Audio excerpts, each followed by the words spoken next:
पनीर, दाल, nuts जितना भी खाओ वजन नहीं बढ़ता। ये सीक्रेट है।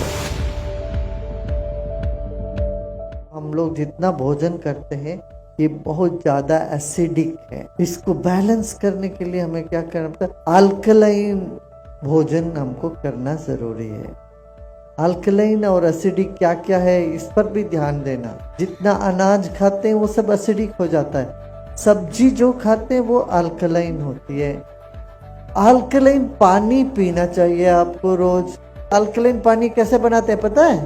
1 लीटर पानी रखो एक जग में, काकड़ी उसमें डाल दो, 4 पीस छोटे छोटे पीस काकड़ी और छोटे छोटे नींबू के 2 पीस उसमें डाल दो और रात भर रह जाए, सुबह वो अल्कलाइन पानी हो जाता है। फिर 1 दिन 1.5 दिन तक उसको हम पी सकते हैं। और कब पीना चाहिए? सुबह उठ के थोड़ा सा पी लेना।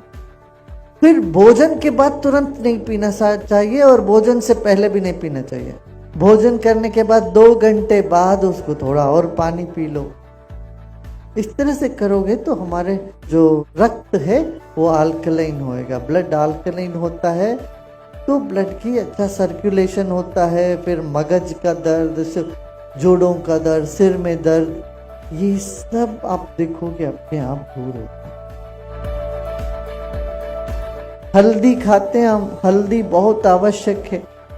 प्रतिनित्य हल्दी और अदरक, हल्दी अदरक का अचार बनता है ना, वो बच्चों को भी खिलाओ हल्दी, और आप लोग भी सब खाओ। प्रतिनित्य थोड़ा थोड़ा हल्दी और अदरक का सेवन करना चाहिए। हल्दी में एंटीवायरल प्रॉपर्टीज है। वायरल फीवर हो जाता है ना सब लोगों को, कितने दिन देखो, फिर क्या क्या टैबलेट खानी पड़ती है। कच्चा हल्दी को थोड़ा नींबू के पानी में रखकर उसको खाने लगोगे, तुम्हें वायरल वगैरह की अटैक से तुम अपने आप को बचा सकते हो। ये सब वायरल अटैक होगा ही नहीं। वायरल जितने भी फीवर वगैरह है उस सब के लिए हल्दी दिव्य औषधि है। हल्दी और अमृत ये दोनों हमें लेना चाहिए। तुलसी और आंवला का जो कॉम्बिनेशन है ये बहुत उत्तम है रोग निरोधक शक्ति के लिए। हम लोगों ने ऐसे बता दिया तुलसी का विवाह कर देते हैं। विवाह माने ये नहीं, तुलसी और आंवला को साथ सम्मान करो, उसको शरीर में लेना चाहिए। सिर्फ आरती कर देने से नहीं, तुलसी और आंवला का सेवन करो इस सीजन में। तब क्या होगा, ये सर्दियों में जुकाम के रिलेटेड कोई भी तुम्हें बीमारियां नहीं आए। ये प्रसाद बनते हैं, उसके ऊपर तुलसी रखे बिना प्रसाद नहीं बनता बोलते हैं। क्यों? तुलसी में वो गुण है जो हमारे शरीर को बल देती है। इसमें वैज्ञानिक है। हम क्या करते हैं, सिर्फ एक पद्धति चला देते हैं बिना सोचे बिना समझे। जब समझ के करोगे ना उसका रहस्य पता चलता है। तुलसी और आंवला को साथ में लेना, ये दोनों रोग निरोधक शक्ति, एंटीबायोटिक प्रॉपर्टीज इसमें पूरा है। गुजराती में जितने तली हुई हम सब खाते हैं ना, चिवड़ा खाते हैं, ये सब, इन सब के साथ कड़ी पत्ता रखते हैं। कड़ी पत्ता एंटी कोलेस्ट्रॉल है। कोलेस्ट्रॉल किसी का हाई हो तो बोलते हैं स्टैटिन टैबलेट लो। मैं कहता हूँ बिल्कुल नहीं लेना। वो स्टैटिन टैबलेट से फार्मेसी पैसा बनाती है मगर शरीर का कोई आराम नहीं मिलता। अभी इतने साल के बाद अब अमेरिका में लेटेस्ट रिसर्च है, वो बोल रहे हैं स्टैटिन से नुकसान है, कोई लाभ नहीं है। ये तो हमको पहले से पता। भारत में हम पहले से कहते थे ये स्टैटिन टैबलेट बिल्कुल ही नहीं लेना चाहिए। उसकी जगह क्या लोगे, कोलेस्ट्रॉल बढ़ गया तो कड़ी पत्ता ना चटनी जमी लो। कड़ी पत्ता का चटनी, ढोकला साथे, हांडवा साथे जमी लो। ढोकला बहुत सरस फूड थे। ढोकला में तो सब है, उसमें अमीनो एसिड है, उसमें इडली जैसे है ढोकला, उसमें दही भी है, तो शरीर के लिए उत्तम है। पर मीठा कम खाना चाहिए और सफेद चीनी तो बंद ही कर दो। आप लोग जहाँ भी कुछ करना हो गुड़ का ही उपयोग करना चाहिए या ब्राउन शुगर को उपयोग में लाना चाहिए, तब स्वास्थ्य ठीक रहेगा। देखो सब तली हुई पदार्थ के साथ हम कड़ी पत्ता डालते हैं, क्यों? उससे तली हुई पदार्थों में कोलेस्ट्रॉल होता है और कड़ी पत्ता कोलेस्ट्रॉल को वहीं का वहीं खत्म करती है। इसलिए कड़ी पत्ता का चटनी हम सबको लेना चाहिए। सेजल है ना, सेजल, डांटा जिसको कहते हैं सेजल, ये इतना उत्तम है। आजकल विदेशों में बहुत जोर से चल पड़ा सहजल। इतनी सी बोतल में इतनी सी सहजल पत्ते के पाउडर पुड़िया बहुत महंगी बिक रही है वहाँ, $30-35 बिकती इतनी सी सहजल के पाउडर। वो सरगवो की पत्ता जो है इतना बढ़िया है, आपके ब्लड में जो जो चीज चाहिए वो सब सरब के पत्ता में है। वो सरब को खाना बहुत सबको खाना चाहिए। और सरब को नहीं मिलता तो ऊर्जा टैबलेट बनाए अपना आयुर्वेद में। वो सरग को का ही पत्ता अच्छे से निकाल के ऊर्जा टैबलेट जरूर रखना अपने पास, उससे शक्ति बनती है। हमारे शरीर में कोई भी चीज की कमी हो तो ऊर्जा टैबलेट लो, वो ठीक कर देते। ऊर्जा टैबलेट हर तरह की कमी डिफिशियंसी है। कोई बोलता है कैल्शियम डिफिशियंसी, पोटेशियम डिफिशियंसी, कोई बोलेगा तुम्हें बी का डिफिशियंसी है, डी का डिफिशियंसी, किसी भी तरह का डिफिशियंसी,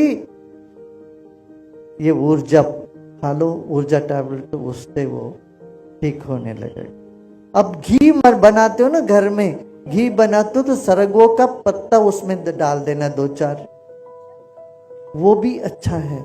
ये सब दादी माँ नानी माँ सब करती थी। सरगवो की पत्ते कड़ी पत्ता घी में डालती थी कि नहीं, पहले करते थे वो घी जब बना देते। आजकल हम सब भूल भाल गए वो सब। देखो जो जो जीवन के लिए बहुत आवश्यक है हमने उसको पवित्र माना। क्या क्या क्या हमने पवित्र माना? तुलसी, तुलसी से रोग निरोधक शक्ति बढ़ती है शरीर में। तुलसी हमने पवित्र माना। फिर क्या पवित्र माना हमने? नींबू को बड़ा पवित्र माना। दक्षिण भारत में कोई आते तो उनको पहले नींबू देते हैं हाथ में। नींबू शक्ति का सूचक है, इसलिए देवी मंदिर में आप देखो त्रिशूल के ऊपर एक नींबू रखे रहते हैं। नींबू में शक्ति है, माँ दुर्गा है का निवास है कहते हैं। तुलसी में विष्णु का निवास है। बेलपत्र में, बेल में शिवजी का निवास है। हम एक एक पत्ते को ईश्वर के साथ जोड़ के रखे हैं ताकि वो सारे ईश्वरी तत्व हमारे पौधों में, पत्तों में, फलों में निवास करते हैं। ये बात है, उनका तरंग इन चीजों में होता है। ऐसे जब नर्वस सिस्टम का या पेट का कुछ हो तो बेलपत्र खाते या बेल का फ्रूट खाते हैं। जब फल खाते हो, फल के साथ साथ पूरा सब खाना मत खाओ, फल ही खाना चाहिए, थोड़ी देर छोड़ना चाहिए समय। नट्स और फल एक बार खाना चाहिए। फिर जब पके हुए भोजन करते हो सेपरेट, उस वक्त फल नहीं खाना चाहिए। अब ये विदेशों में क्या करते हैं, भोजन के बाद फल खाते हैं, ये गलत है। आयुर्वेद इसको मानता नहीं है। आयुर्वेद कहता है फल को अलग खाओ, सब्जी को अलग से खाओ, दोनों को मत मिलाओ। भोजन में सिर्फ सब्जी चलता है और नाश्ता में सब्जी नहीं, फल खाओ। और बहुत ज्यादा मोटापा है तो आप कार्बोहाइड्रेट, प्रोटीन को अलग अलग टाइम पर खाओ, फिर वजन नहीं बढ़ेगा। माने एक टाइम दाल खाना चाहिए, दूसरे टाइम रोटी खाना चाहिए। चावल रोटी के साथ दाल नहीं मिलाना, पनीर नहीं मिलाना। पनीर, दाल ये सब प्रोटीन है, नट्स, इसको अलग से खाओगे और चावल अलग से और रोटी अलग से खाओगे तो वजन नहीं बढ़ेगा। जितना भी खाओ वजन नहीं बढ़ता। ये सीक्रेट है।